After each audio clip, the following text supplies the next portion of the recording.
Hey folks, Jerry here, doing a daily Bible reading for Friday morning, and we're looking at the life of Abraham, and how God had called him from the land of his father and his relatives to go and be a blessing to the whole world. So that's kind of the beginning and the end of this call that's being placed on Abraham, and it's a big call.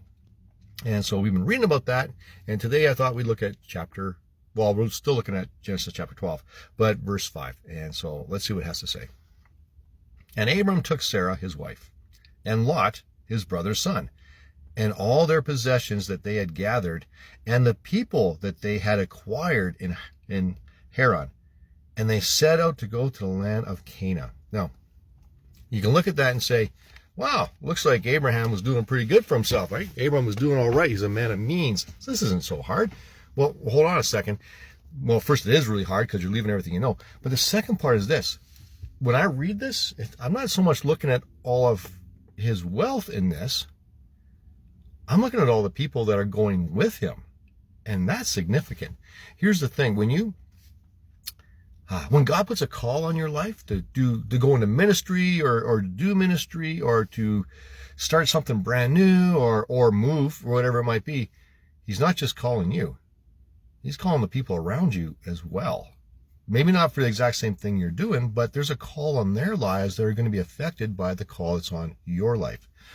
In other words, if you're married, man, you better be checking with your wife about this, letting her know what's going on. But checking with her too, because if she says, we're not moving, or no, you're not, guess what? You're not. I mean, you can push it and try, but it's not going to be successful because you got to be like this. So you got to check with that. If you got children, they're going to be affected.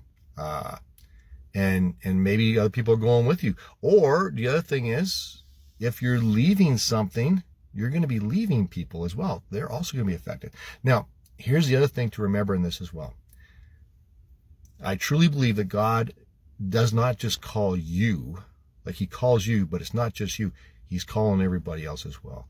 He's calling them to their own adventure as well as they travel with you, or for those who are left behind as they adjust to you leaving.